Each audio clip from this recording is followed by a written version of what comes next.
These are three stories that started with one breakup announcement. And by the time everything settled, an NBA star had been called dirt on national television. A Grammy-winning rapper had walked off a Broadway stage she had made history on. And a WNBA player who had nothing to do with any of it was paying for personal security just to leave her house. You already saw the Instagram story. You already saw the boat. Let's talk about all of it. Real quick, if you are not subscribed yet, I need you to know that my landlord physically showed up to my door this morning, looked at my subscriber count, and said, "Not enough." He is still here. He brought a chair. Please. Because here is the thing about Megan thee Stallion that you already know if you have been following her for any amount of time, but that needs to be said out loud at the top of this video, because it is the entire reason her fans reacted the way they did when this broke. Megan Jovan Ruth Pete, born February 15th, 1995 in Houston, Texas. 3 Grammy wins, 3 Billboard Hot 100 #1s, Hiss, Savage Remix with Beyonce, and WAP with Cardi B. A Broadway debut that literally made history. By every measure, one of the most successful women in hip-hop alive right now. And she has been through things that would have broken most people before any of that happened. Her father, Joseph Pete Jr., died when she was 15 years old. Then in March 2019, right in the middle of her career beginning to pop off, her mother, Holly Thomas, died from a cancerous brain tumor. Holly was not just her mom. She was her manager, her first influence, the reason Megan wanted to rap in the first place. Holly was also a rapper herself, went by the name Hollywood, and used to take little Megan into the studio with her when she was 5 years old.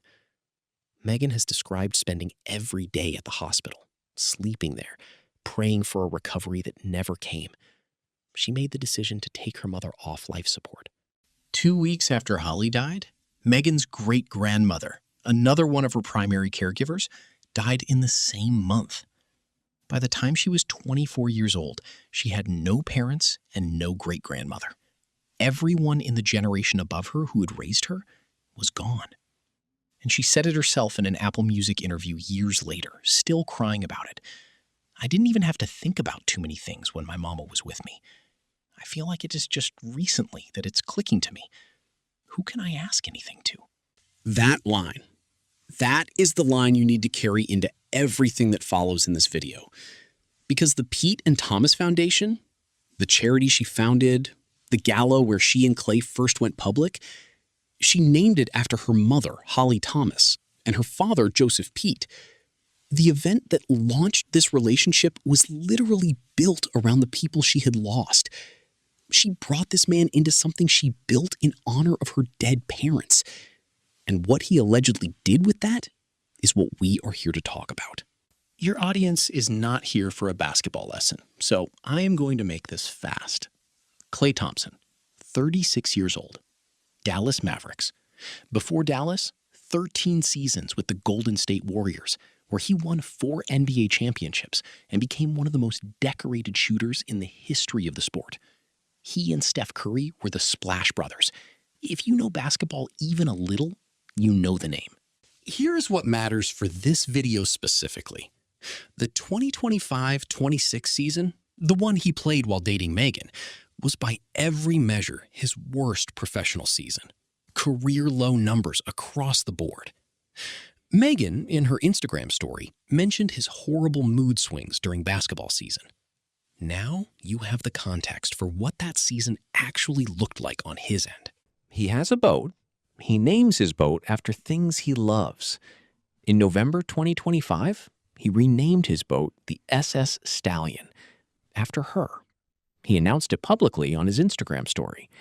He was on record in front of the whole internet, saying this woman matters enough to put her name on something permanent. And when she posted her Instagram story on April 25, 2026, he responded by going boating. The same boat, still with her name on it. That is all you need to know about Klay Thompson to understand why this week went the way it went. July 2025. Fans start spotting Klay in the background of Megan's social media posts. She's on vacation. He's just kind of there. The internet immediately clocks it, obviously, because we always do. Days later, they went public. Not through a PR announcement, not through a magazine cover. At her gala, the one she built for her late parents. First public appearance together at that event. And she talked about it. On the red carpet to page 6, she said, "I have never dated somebody so kind. This is my first relationship where I've ever been with somebody who's genuinely a nice person. And he makes me genuinely happy. I just never dated somebody like him before. And I'm just grateful that he's here, by my side." A woman who just told you she has no one left to call, saying for the first time she has someone genuinely kind next to her. That quote is going to hurt a lot more by the end of this video. Now let's go through the gestures, because the receipts matter here. October 2025, they bought a house together. Not renting, not a trip, a house. She posted a photo of the two of them making heart hands in front of it, holding keys. The internet lost it. A house is not a situationship. The same month, she showed up courtside to the Mavericks season opener against the San Antonio Spurs and gave him a nautical-themed chain at the game. She was there supporting him publicly while he was having, by the numbers, his worst season. November 2025. He renames his boat the SS Stallion after her. He posts a photo on his Instagram story of the vessel docked with the blue decal reading SS Stallion, Houston, Texas. She spent Thanksgiving at his family's house, cooking for everyone. Mac and cheese, turkey, barbecue baked beans, full Southern spread. She even posted a TikTok of the whole thing. She later said Klay had never had spaghetti and catfish together before she made it for him, and that he asked for it every single week after that. Think about what she was doing. A woman with no parents left, no great-grandmother, no primary family above her, was cooking Thanksgiving dinner for someone else's family. That is not a casual relationship. That is someone letting herself belong somewhere again. October also brought Lover Girl, the song. The internet immediately read it as being about Klay. Nobody disagreed. Then February 7, 2026, his 36th birthday. She arranged for Bone Thugs-n-Harmony to perform in his honor. And then for her own 31st birthday, he took her on a beach trip during the NBA All-Star break, and a blue Bentley with a blue ribbon appeared in the photos. According to TMZ, that Bentley Mulsanne was worth approximately $200,000. Megan posted, "Oh man, I was not ready for this birthday trip to be over. A time was definitely had. Thank you, baby." She told People magazine that same month, "I didn't even know I was going to be in my relationship, to be honest. I think that because finally I started being in a better mind space about myself and my life, and I had already been doing a lot of work to heal me." She found this at the end of a healing process she built for herself. She bought a house with him, she cooked for his family every holiday, she wrote him a song, she threw him a birthday concert. He gave her a $200,000 car. He put her name on his boat. Every single signal pointed in one direction. And then, April 25th happened. Before we get to April 25th, we need to talk about something that the internet surfaced immediately the second that Instagram story went up, because it changes the entire frame of this story. In 2019, an ex-girlfriend of Klay Thompson's reportedly leaked pages from what was described as a personal journal, allegedly written by him. The pages circulated on forums and gossip sites at the time, made a news cycle, and then faded. Thomson never addressed them publicly. They got filed under celebrity drama and largely forgotten. Until April 25, 2026, when every single person who remembered those pages pulled them back out at the exact same moment. The alleged entries describe what the writer calls the most savage sectors of his lifestyle. One passage, reportedly in his own handwriting, reads, "Lifestyle on and off the court, particularly my sex life, the most savage sector of my lifestyle. Promiscuousness, womanizing, misogynistic, self-centered, insecure addict. Is that what I am right now? I hope not, but I keep writing about it. Maybe because the experiences are so euphoric and exciting. And then women at my fingertips in so many cities nationwide. I do it on the regular. He wrote that down. Now, Thomson has never confirmed or denied that these are his words. They have not been independently verified. That is the honest caveat, and it needs to be said. But here is why the internet treated it the way it did. If those entries are authentic, this is not a man who stumbled into a bad decision once under pressure. This is a man who had sat with the behavior, reflected on it in writing, questioned himself about it, and then described it as euphoric and continued. That is a fundamentally different category of situation than a one-time mistake. Put the diary next to the SS Stallion. Put it next to the $200,000 birthday gift. Put it next to the house keys and the Thanksgiving dinner and the Bone Thugs concert. The picture that comes together is not one of someone who got confused. It is one of someone who had been here before. And speaking of being here before, if this diary section did not make you hit the like button, I want you to know my cat watched me record this whole video, looked directly at the camera, and has been packing a little bag since this morning. One click. That is all she is asking. Do not do this to her. The internet went back through Klay Thompson's dating history the moment that Instagram story posted. And what it found there is more than gossip. It is a documented timeline that goes back more than a decade. His first widely recognized public relationship was with model and influencer Hannah Stocking around 2014 to 2015. That relationship ended when Stocking posted on Twitter, now X, "When you catch your man naked in bed with a groupie, LOL at Klay Thompson." And then a follow-up, "I told him I'd add him if he didn't stop harassing me. So I guess he really wanted that tag to get his number up." Both posts were deleted. They still went everywhere. Klay Thompson did not respond publicly. His response was silence in 2015. Sound familiar? After that came actress Laura Harrier, Spider-Man Homecoming, if you need the reference, from approximately 2018 to 2020. She was courtside for his Warriors games constantly, traveled with him through his ACL recovery after the 2019 finals. Cheating rumors surfaced during their relationship when a woman posted a video describing a group hangout with basketball players that did not sound like committed man behavior. The couple unfollowed each other on Instagram and separated without a single public word from either of them. Then Coco Jones, Bel-Air, the HBO series, from approximately 2021 to 2023. That one stayed mostly private until its quiet end, reasons never publicly disclosed. And then Megan. 4 public relationships, cheating accusations attached to multiple of them, a journal allegedly in his own handwriting describing the behavior as habitual and euphoric. And across more than a decade, not a single public response to any of it. The line that spread fastest online after Megan's post was, "Golden retriever, but still a dog." It is genuinely one of the better lines the internet has produced in a long time, and it belongs in this video. April 25th, 2026. Megan posts to her Instagram stories. She doesn't name him directly. She doesn't need to. Her exact words, which you have probably already read, but which are worth reading again in this context. "Cheating. Had me around your whole family playing house. Got cold feet. Holding you down through all your horrible mood swings and treatment towards me during your basketball season. Now you don't know if you can be monogamous? I need a real break after this one. Bye, y'all."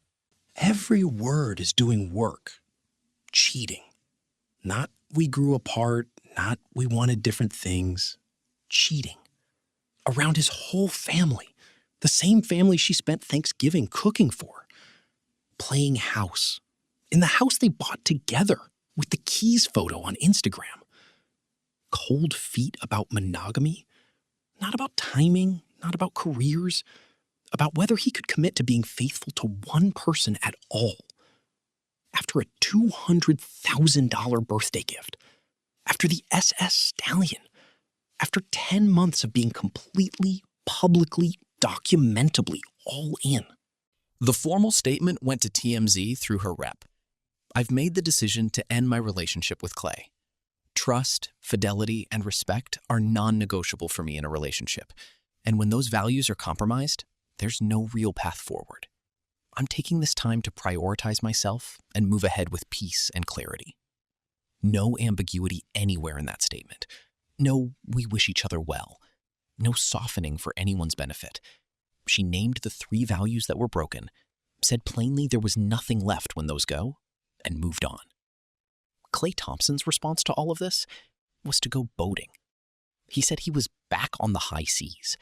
No statement, no denial, no acknowledgement. Just a boat. The same boat. With her name still on it. By May 2nd, 2026, the story had already been everywhere for a week. But Saturday Night Live did something that no amount of Twitter discourse can replicate.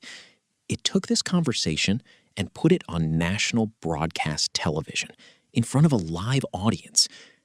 And the line that came out of it is going to follow Klay Thompson for a very long time. Weekend Update, May 2nd episode. Cam Patterson comes to the desk, and the bit is that he pretends to have no idea who Klay Thompson is. Michael Che tells him, world-famous pro basketball player. Patterson responds, wait a minute, there's a WNBA for men? What would you even call that? The MNBA? The audience cheers. And then, to me, he's not Klay. He's dirt. 4 championships, one of the greatest shooters in the history of the sport. His name is literally on a boat. And on national television, before a live audience, he is dirt. The joke lands exactly as hard as it does because Klay Thompson had spent a week saying absolutely nothing while the narrative built entirely against him. You cannot be reduced to a punchline when you speak. He chose not to speak, so other people did it for him. Patterson then declared Megan needed a real man, described someone working in entertainment on a sketch television show, very obviously describing himself, leaned into the camera while seductive music played, and addressed her directly. Che told the audience not to encourage it. The audience encouraged it anyway. Patterson also mentioned, almost as a quick aside, that he was worried about Megan because she had left Moulin Rouge early, which is the second story inside this story, and it deserves its own section.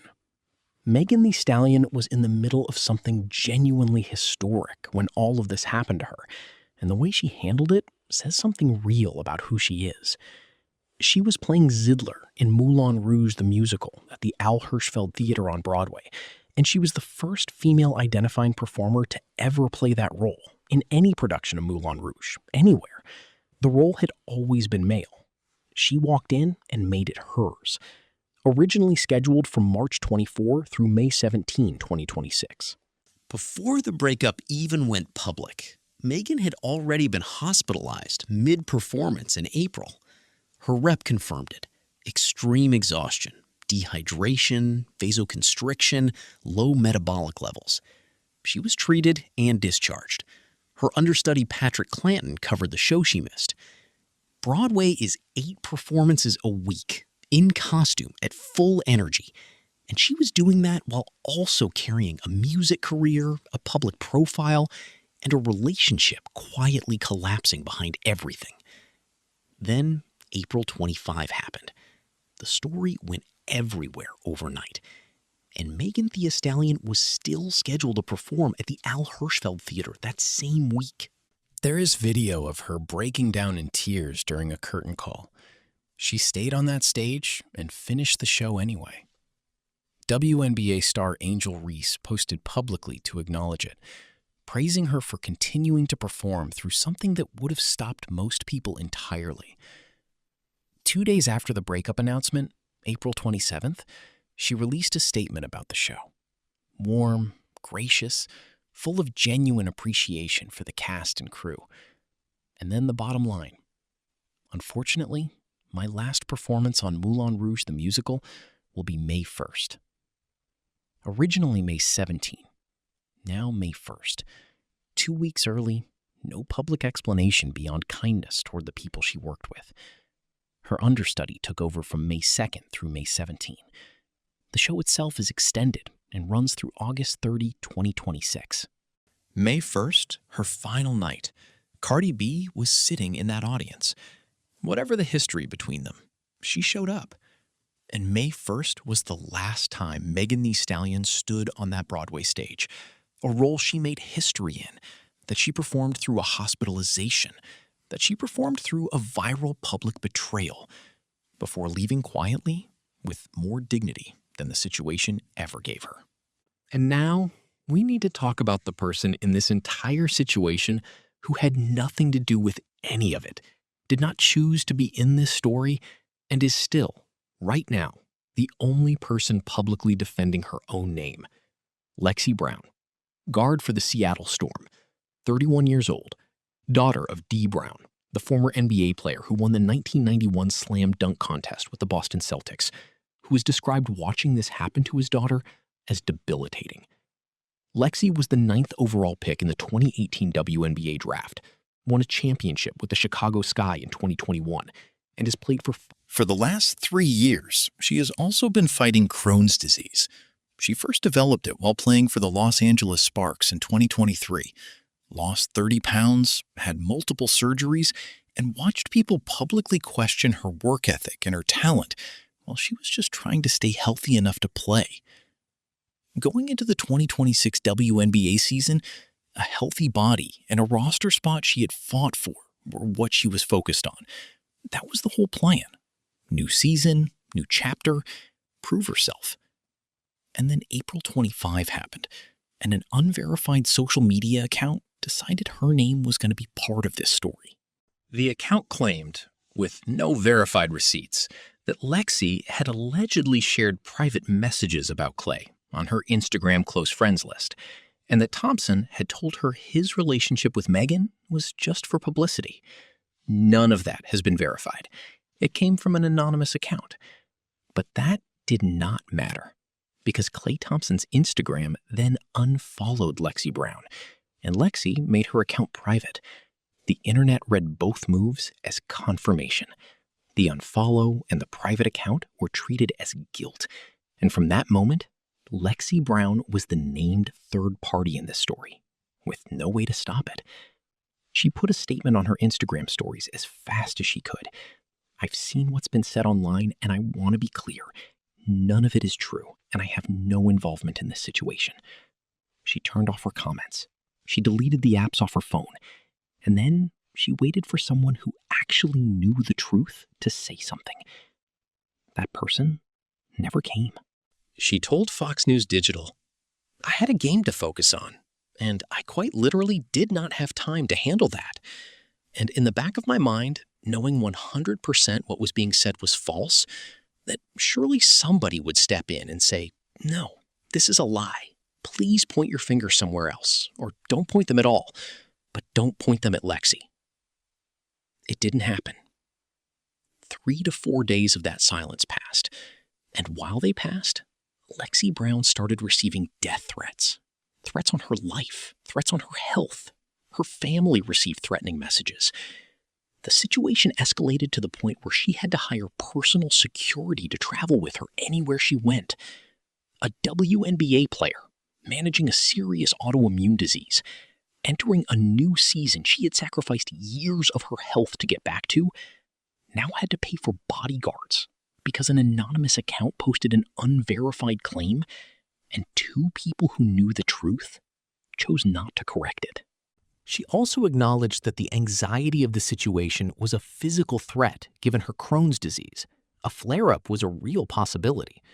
The only reason it did not happen, she said, was her current medical routine in Seattle. And then she said something in her Fox News interview that has not gotten enough attention.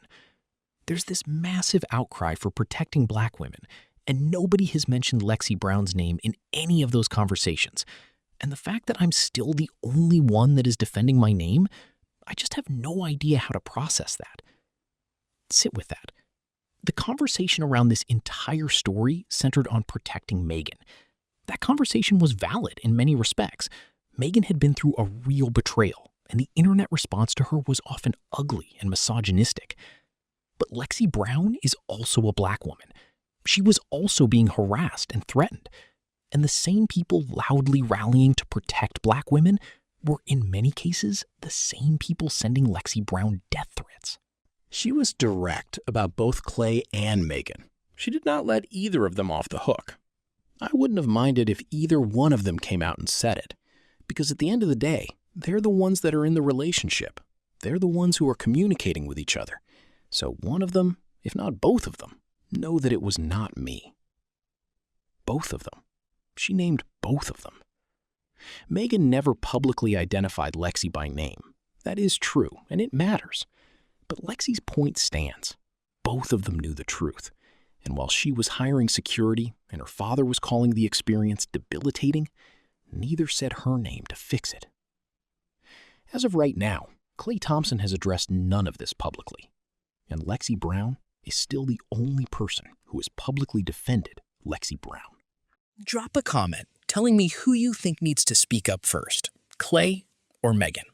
And I am going to be completely transparent with you. If this video does not get 1,000 comments, Lexie Brown's security team is going to show up at my door next, and I genuinely cannot afford that. One comment. You owe Lexie that much. A woman who lost her mother to a brain tumor, lost her great-grandmother 2 weeks later, buried her father when she was 15, and then described not knowing who she could ask anything to anymore. Found someone she called the nicest person she had ever met in her life. She bought a house with him. She cooked Thanksgiving dinner for his whole family. She wrote him a song. She arranged Bone Thugs and Harmony for his birthday. He gave her a $200,000 Bentley. He put her name on his boat. She let herself belong somewhere again. And then she opened Instagram, wrote exactly what happened in plain language, gave a formal statement to TMZ naming the specific values that were broken, and walked away. No metaphor, no artistic distance, no room left for anyone to tell her story before she did. But as she has already learned more than once, what happens when she leaves that room? The SNL punchline is the headline. Klay Thompson is dirt on national television. To applause. While the SS Stallion sits in a dock somewhere with her name still on the side. The Broadway chapter closed 2 weeks early, with Cardi B in the audience and tears during a curtain call that she finished anyway. Somewhere in Seattle, Lexie Brown is still waiting for someone who is not her to say her name and clear it. That is where this story is right now. It is not over. Klay Thompson has still said nothing, which means the narrative keeps moving without him, written by everyone else, exactly the way it has been for the past decade, every single time this has happened before. And honestly, don't subscribe. I'm fine. My landlord found a new tenant, my cat came back, everything is completely under control. The bell notification can stay off. I don't need you. This is going great for me personally.